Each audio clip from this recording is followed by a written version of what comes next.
In a world where material wealth often defines success, Matthew 6 offers a refreshing perspective.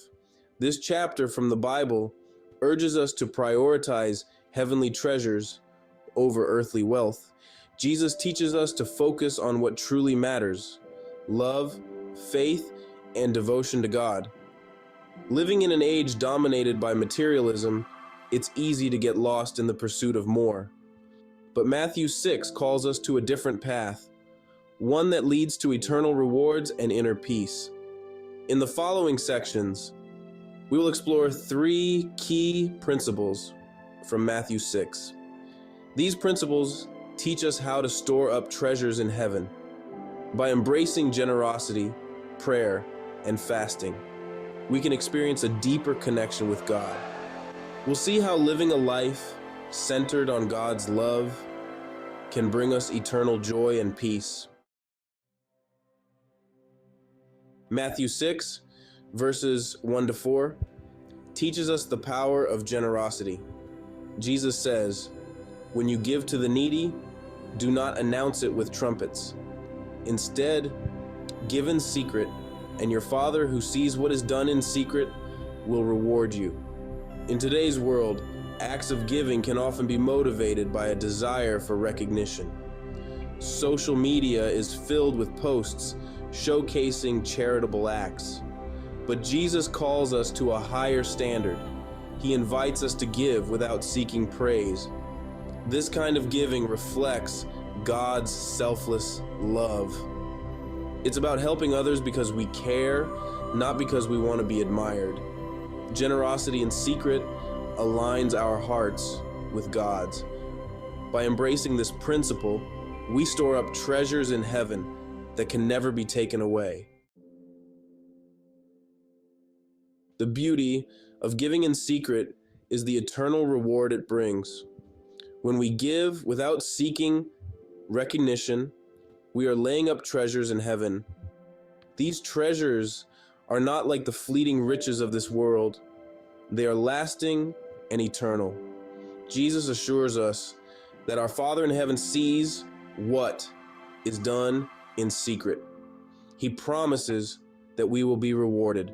This reward is not necessarily material wealth. It is the deep sense of fulfillment that comes from knowing we are doing God's work. Think about the story of the Good Samaritan. He helped a stranger in need without expecting anything in return. By prioritizing generosity, we align our lives with God's purpose. Prayer is another key principle from Matthew 6. Jesus teaches us to pray in a way that connects us deeply with God. He says, when you pray, go into your room, close the door, and pray to your Father who is unseen. This intimate conversation with God is a powerful conduit of love. In a busy world, finding time for prayer can be challenging. Yet, it is through prayer that we draw closer to God. It is a time to express our love, our gratitude, and our concerns. The Lord's Prayer, found in Matthew 6, verses 9-13, is a beautiful example of how we should pray.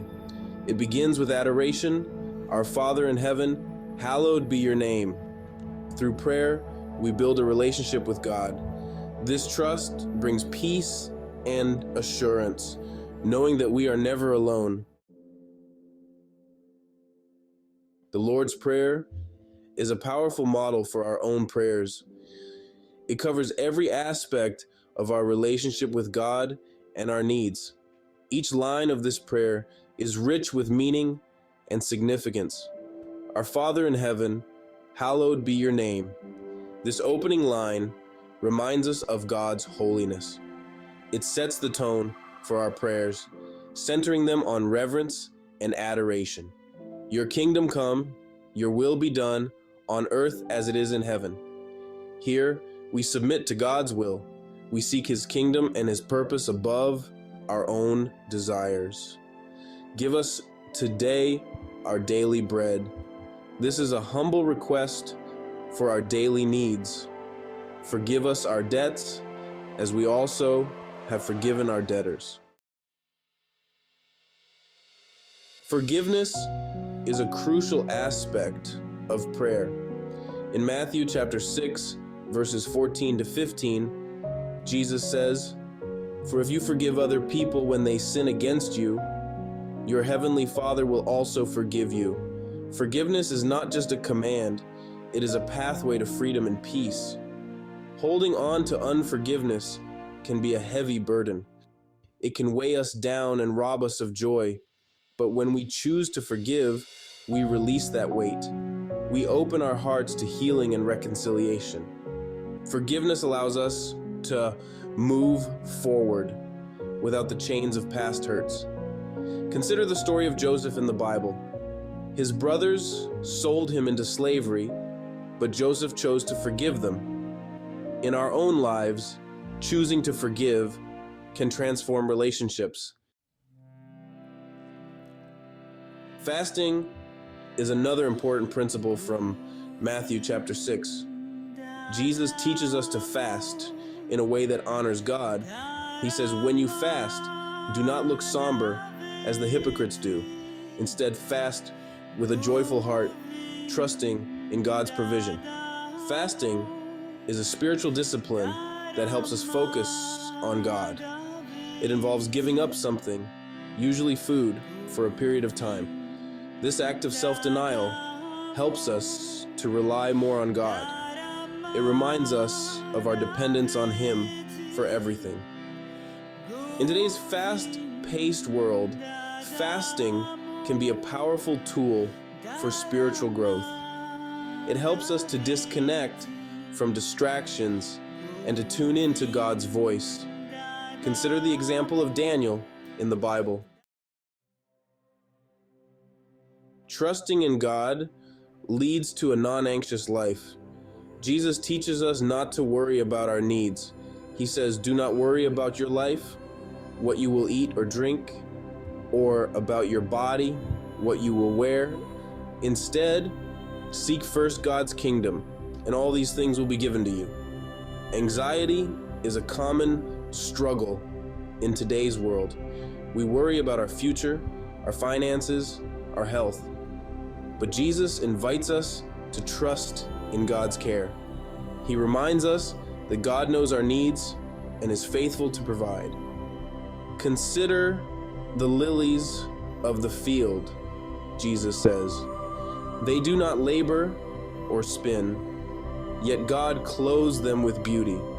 Living a non-anxious life is about trusting in God's timing and His plan. In conclusion, Matthew chapter 6 teaches us to prioritize heavenly treasures over earthly wealth. By embracing generosity, prayer, and fasting, we can experience a deeper connection with God. We can find true satisfaction that goes beyond the material. Generosity in secret aligns our hearts with God's love. Prayer connects us deeply with our Creator. Fasting teaches us to rely on God and trust in His provision. Living a life centered on God's love brings fulfillment. It brings joy that is not dependent on circumstances. It brings peace that surpasses understanding.